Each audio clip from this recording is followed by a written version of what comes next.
Hello everyone.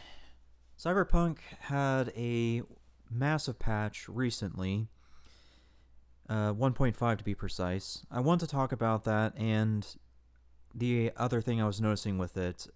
It was on sale on Steam for $30, well, 30 US dollars, I should say, within the last couple of days. I try to keep a list of games on hand that I tend to see on sale with Steam, so that if somebody else hasn't played that game or they're just looking for something to fill their time until the next release, then I can readily recommend that. So I'm gonna cover all of that and kind of give my thoughts on patch 1.5, which is next gen patch. Okay, the thing that you have to understand with 1.5 is it's a completely new game. It has better graphics, a lot less bugs. The skills and stats have been, well, skills, stats, and mods have been changed significantly. An example of this is that critical chance got a massive nerf in 1.5. Absolutely massive. To a point now where I don't really think it's worth doing a critical strike build anymore. I really don't. In the old days, pre 1.5, I did run a critical chance build using tech weapons, and I was one-shotting most enemies in the mid to late game. So the nerf to the critical strikes, in my opinion, was going to happen regardless. I recognized how strong it was pre 1.5. I knew it was coming. Just by how strong everything was. So it was bound to happen, to be honest. Therefore, I'm not upset by it or anything. But yeah, so critical strikes definitely got a nerf. Mod slots got changed too. It used to be that some armor pieces could hold 4 mods, but now it's down to 2 on some armor pieces. In addition to that, the mods themselves have been changed so that they have to be paired with clothing or armor of the same rarity. Meaning, if you have a legendary mod, it has to be paired with a legendary clothing or armor piece. In addition, the mods themselves have now been restricted to the slots. Example is Deadeye. Deadeye is the one that says it does critical damage and a few other things. That now is restricted to the headpiece.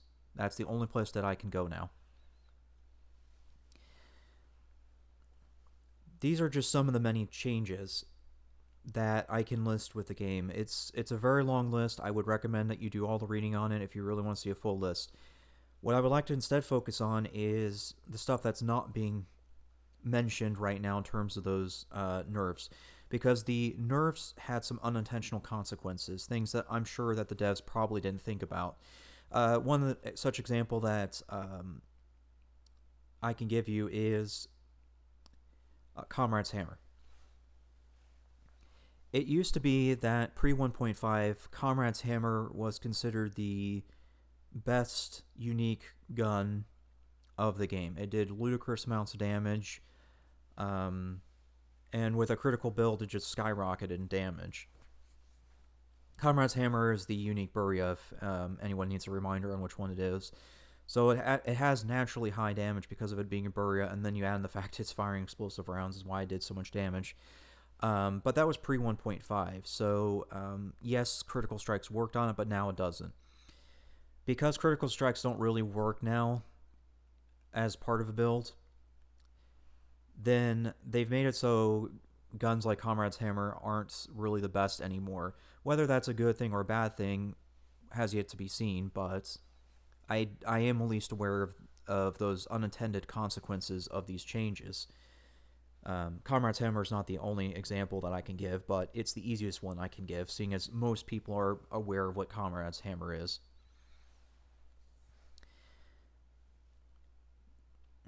These unintended consequences, and also these nerfs did come with some bonuses, though. They did add some new attachments to the game in the optics and also the muzzle area. There is now some muzzle brakes, and if you look at the one of the blue muzzle brakes, it says it increases the damage of that weapon by 15%. That does help bring power weapons back into the game. It used to be prior to 1.5 that tech weapons were the most powerful in terms of the firearms, and there was nothing that could come close to those because of just the amount of raw damage they could do and due to the fact that they had some of the best perks. They still do to a certain degree, but we'll get into that in a minute. But either way, so it does help bring power weapons back into the game because now they're getting more raw damage, which helps them overwhelm the enemy defenses. Because with tech weapons, for instance, they didn't have to worry about raw damage overwhelming the enemy. Not really, because they have a perk that allows them to ignore armor, which just sends their damage through the roof on top of the raw damage.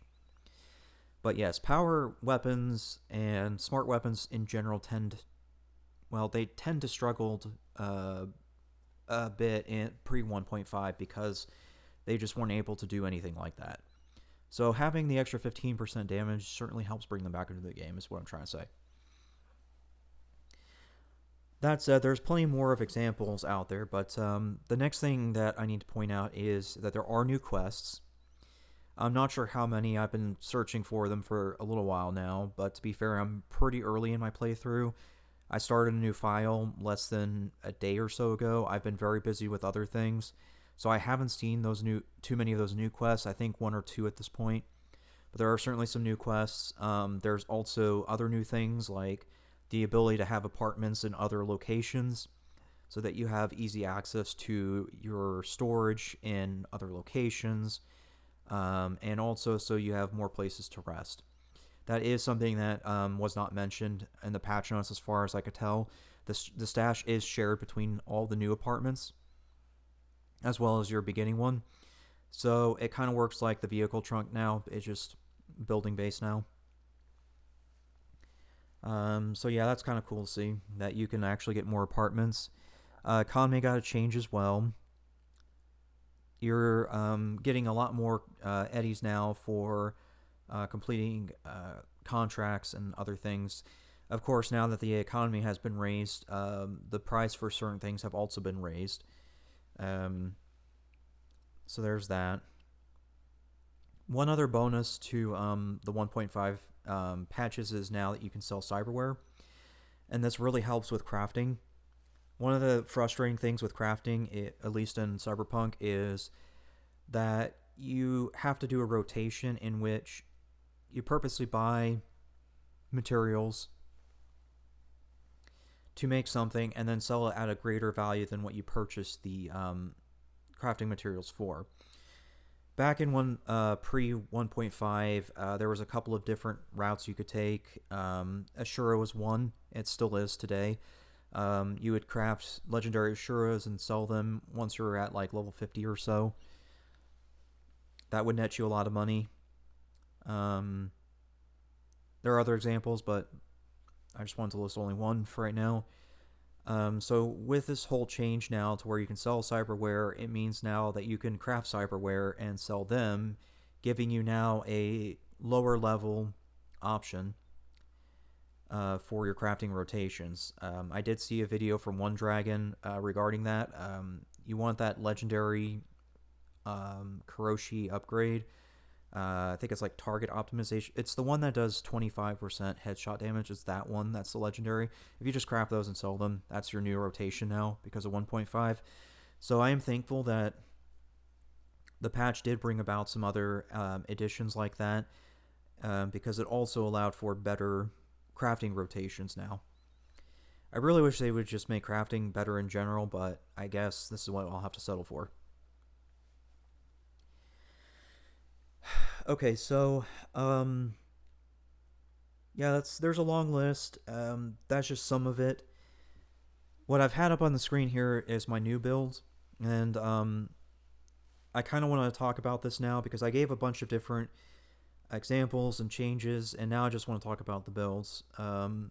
So that if you do plan to play a 1.5, then you understand what's going on. As mentioned, power weapons now can sort of make a return thanks to the new muzzle attachments. With that 15% more damage from the muzzle brake now, it's just making it more possible to overwhelm the enemy defenses. So a power build is perfectly viable now in comparison to the older patches. Tech weapons are still stupidly strong. I don't think that they will ever be dethroned in terms of DPS, simply because they ignore armor at level 20. Or I'm sorry, at 20 tech, because there's a perk to make them ignore armor. Hacking is still viable, as far as I'm able to tell. It doesn't look like to me that they've nerfed the hacks in any shape or form. Short Circuit is still achieving somewhere around 5,300 damage. Contagion is still doing its stupid damage. So hacking is certainly still there if people want to run that. But even with all of the nerfs, tech weapons are still doing much more damage than hacking in general. The difference is that hacking's able to do it to groups, whereas tech weapons have to focus on one target. That's about the only difference that you're really seeing there. Given the newer nerfs, I did look at doing a grenade/gun build. That appears to be viable too. I checked the numbers myself. I saw somebody did an article on it. They were saying that they were able to achieve somewhere around 2,400 damage on the non-fragmentation grenades. So that's going to be char, Molotovs or something like that. It's the gas grenade, an EMP grenade. If that checks out, the numbers are all correct. That would be an alternative for doing group damage in place of hacks if you didn't want to cheese your way through the game. With groups anyways, through hacking. So, yeah, I would say those are all viable. Smart weapon builds probably are not going to be as viable because power weapons now do more damage than they do. Tech weapons do more damage than both, so I don't think a tech weapon build will unfortunately be as viable despite having a higher critical chance now because of the changes. If you look at the Smart Link Cyberware at Legendary, it does give you 15% chance to crit with smart weapons, but even with that, the damage is significantly lower from what I can see in terms of comparing them to power weapons. So I would say those are the most viable builds right now. The ones I just listed, so the hybrid grenadier gun build, the power build, tech build, and hack build. I would say that it depends on your difficulty in terms of whether or not a melee build will work. Because of all the changes to mods and the perks, now it's a lot harder to do melee builds. The Armadillo mod's got a huge nerf, as well as everything else, so now you don't have as much armor to throw around to protect yourself from being hit in close quarters. I have a somewhat hybrid melee build right now. That's what I'm running as my new file, and it is just a struggle bus trying to do anything with melee. It's in very hard difficulty. It's just, I'm taking too much damage. It's hard for me to recover it. So, yeah, all these nerfs did affect melee builds. I would say they're even less viable than smart weapons now, for sure. So, that's where kind of things are sitting with 1.5 if you plan to get into the game now that it's at 1.5. The build that I've had up on my screen since the start, that's my new builds that's running. It's a little different than my prior build because I only went up to 18 tech due to the fact that critical strikes were so powerful. I had absolutely no need to run the ignore armor perk with tech weapons. But now that critical strikes have gone nerfed, I need to invest the extra 2 to get to ignore armor to make sure I'm doing the most damage. and also to make sure that I'm crafting the highest damage weapons possible, because you have Edge Runner Artisan, I think is its name, at 20. So my build is certainly a little bit different than what it was 1.5. I've also invested less into reflexes because there's no point in me trying to do critical strikes now. I've invested more into body because I've learned the hard lesson pre 1.5 at how much damage you eat in very hard difficulty. So I have 20 body now, 20 tech. My intelligence took a hit. I went from 12 to 8. Originally, I only had 12 intelligence just so I could get the perk that says I get more quick hacks from terminals. I determined that was the best way to get at legendary short circuit and the other ones.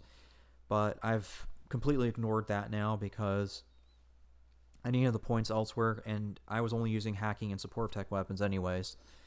So I've made that change. I didn't invest into Cool on my last build. I've changed that as well. Cool has the ninjutsu perk, or ninjutsu perk tree, and that one is absolutely crucial in my build now because I am running stealth attacks to try and make up for the safety factor, as well as also making up for the damage factor.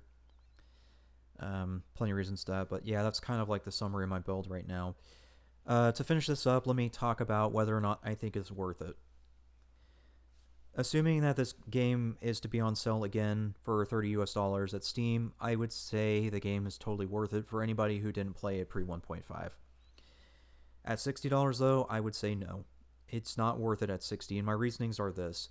One, the game took too hard of a change in terms of the gameplay because they've made only certain things viable at very hard difficulty. If you play at lower difficulties, okay, sure, then you don't have to worry about that. But the fact of the matter is they swung things so hard in one direction that there's only a handful of things that are viable now. I would say reason 2 is modding. If you plan on modding this game, 1.5 threw everything out of whack, and only a handful of mods work right now with 1.5. The other ones need updates before they will even work on 1.5. Whether or not that's going to happen, though, is another matter. I see that not many people are aware of Cyberpunk's 1.5 patch. I've only found 3 major YouTube channels that have talked about it. There's a chance that the modders who have made mods for Cyberpunk aren't aware of it, or maybe they just don't care anymore, and they're not going to come back to update their mods. That's entirely a possibility. We'll see, I guess, but for right now, the mod support's pretty much thrown out the window because of 1.5 is the summary of that. I'd say reason 3 is going to be in the fact that it's an old game. It's, well, somewhat old game. It's been out for a while. I really don't think that a game after this long really is worth $60. And because really other than... Well, and also because other than some of the minor ads that they've had, like the apartments and stuff, I mean, there hasn't been any major ads like a full-blown expansion, like new zones or anything like that. Nothing's been added like that. If $60 included like a bundle pack where an expansion was involved, then I would say, okay, fine. But because there's really nothing being added to the game other than the apartments, a few attachments, and things like that, I'm going to say no. $30 is the most I would ever throw at it if you haven't played Cyberpunk. My fourth and final reason for only thinking that it's worth $30 is because now also they've changed the system requirements. Cyberpunk didn't really have a huge system requirement back in the day, well, at least in comparison to now. I mean... Well, it's intended, I guess. So the problem with Cyberpunk pre 1.5 is that they didn't optimize it real well. So it only really resulted in needing more hardware resources because of the lack of optimization. But once everything was optimized, it's pre 1.5, then its system requirements were certainly not as high as they are now. Cyberpunk 1.5 is certainly higher now because of ray tracing, the updated graphics, and all that. It will take a better computer than prior to play Cyberpunk. Maybe not by a huge margin, but certainly a noticeable margin to where it's only going to work on certain computers now. So, yeah, that's kind of my stance on it. I'd be interested to hear what you all have to say about it. Post in the comments if you have any additional thoughts or things. Let me know. Thanks for listening.